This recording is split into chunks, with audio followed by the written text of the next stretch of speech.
అండి, నమస్తే. Welcome to my channel Andhra Odisha రుచులు. ఈరోజు మీకు మన ఛానల్లో సంక్రాంతి స్పెషల్ బొబ్బట్లు చేసి చూపిస్తున్నానండి.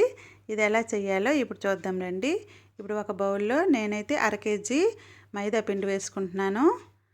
ఇందులో కొద్దిగా సాల్ట్ వేసుకోవాలి. మైదా పిండిలో సాల్ట్ వేసుకొని శుభ్రంగా ఇది మనం కలుపుకోవాలండి. ఇందులో ఇంకా ఒక 3 స్పూన్లు పంచదార కూడా వేసుకోవాలి. మనం మార్నింగ్ చేయాలంటే మనం నైట్కి ఇది కలిపి ఉంచుకోవాలండి.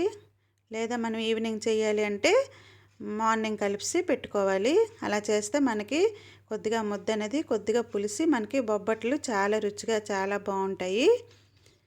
చక్కగా అర కేజీ పిండికి మనం అర కేజీ శనగపప్పు పడుతుంది, అర కేజీ పంచదార అండి. సరిగ్గా కొలతలు అన్నమాట ఇవి. సరిగా అన్నీ వేసుకోవాలి. ఇందులో అయితే వేడి నీళ్ళు ఏమీ వేయాల్సిన అవసరం లేదండి. ఇగో వాటర్ వేసి మనం ఇలా కొద్దిగా ఇలా లూజ్గా ఉండాలి. ముద్ద ఇలా లూజ్గా ఉంటే పర్ఫెక్ట్గా వస్తుంది.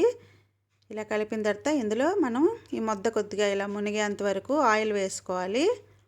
ఆయిల్ వేసుకొని మనం ఈ ముద్దని చక్కగా ఇలా కలిపి మూత పెట్టి అన్నమాట ఉంచుకోవాలి. చూసారు కదా, మనకి ఈ ముద్ద అనేది ఆయిల్లోన అలాగా నైట్ అంతా నానుతుంది అన్నమాట. అలా అయితే మనకి బొబ్బట్లు అనేవి చాలా చక్కగా రుచిగా వస్తాయండి. సాఫ్ట్గా ఉంటుంది.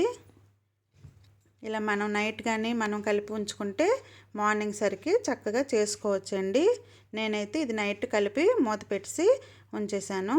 ఇప్పుడు మార్నింగ్ మనం ఈ శనగపప్పు చూసారా, నేనైతే అర కేజీ శనగపప్పు శుభ్రంగా కడిగి నేను కుక్కర్లో అయితే ఒక 3 విజిల్స్ వచ్చే వరకు ఉడికించుకున్నాను.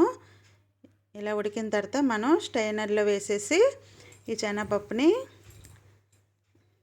మనం నీళ్ళంతా కారే వరకు చూసుకొని ఉంచుకోవాలి. ఇప్పుడైతే చల్లగా అయిపోయిన తర్వాత మనం మిక్సీలో వేసుకొని ఈ శనగపప్పుని గ్రైండ్ చేసుకోవాలండి. ఇలా అయితే నేను ఈ శనగపప్పునంతా ఇలా గ్రైండ్ చేసి పెట్టుకున్నాను.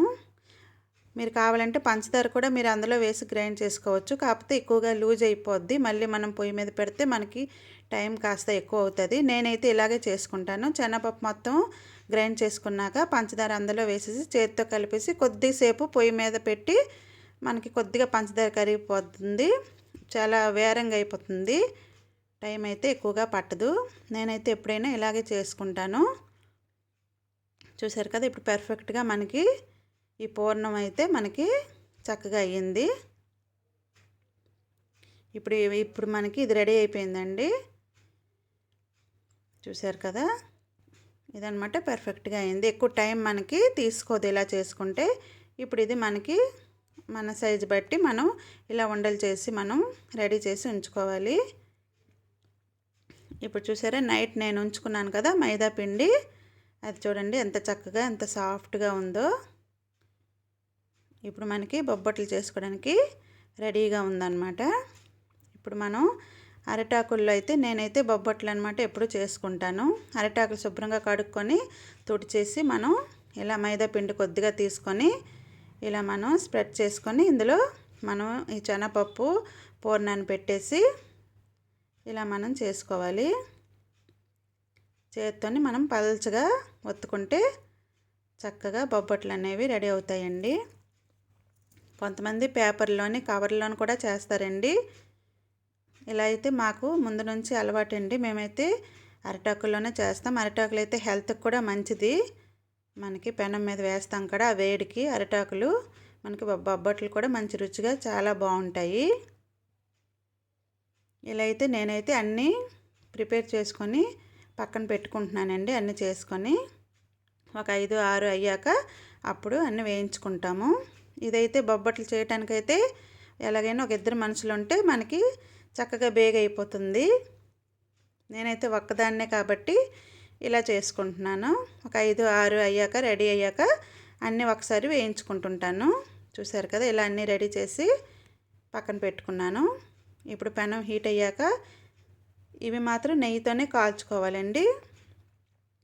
నెయ్యి కూడా మనం ఇంట్లో చేసిన నెయ్యి అయితే మనకి స్మెల్ బాగుంటుంది, చాలా బాగుంటుంది. చూసారు ఎంత చక్కగా వచ్చేసింది అరిటాకు.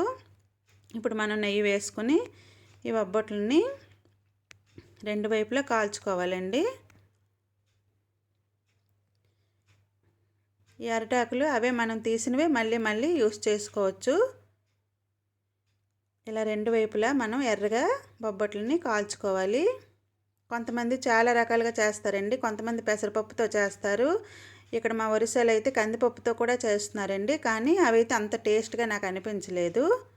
శనగపప్పుతోనైతే చాలా టేస్ట్ అండి బొబ్బట్లు. చాలా రుచిగా చాలా టేస్ట్గా అయితే వచ్చాయండి. పిల్లలు వచ్చే ముందు అయితే నేను చేసి ఉంచేసాను. అన్నీ డబ్బాలో పెట్టి ఫ్రిడ్జ్లో పెట్టాను. పిల్లలు వచ్చాక మనం ఎప్పటికప్పుడు ఇవి వేడిగా మళ్ళీ వేడి చేసుకొని కాస్త నెయ్యి వేసుకొని వేడి చేసుకొని అయితే తింటే అప్పుడే చేసినట్టుగా ఫ్రెష్గా ఉంటాయండి. ఇవైతే ఒక 20 రోజుల వరకు ఫ్రిడ్జ్లో ఉంటాయండి ఉంచుకుంటే. మళ్ళీ వేడి చేసుకుంటే నెయ్యి వేసుకొని చక్కగా అప్పుడే చేసినట్టుగా ఉంటాయండి బొబ్బట్లు అయితే. చూసారు కదా, వేడి వేడి బొబ్బట్లు రెడీ అయ్యాయి. నా వీడియో కానీ మీకు నచ్చినట్లయితే ప్లీజ్ అండి లైక్ చేయండి, షేర్ చేయండి, సబ్స్క్రైబ్ చేసుకోండి. Thank you for watching.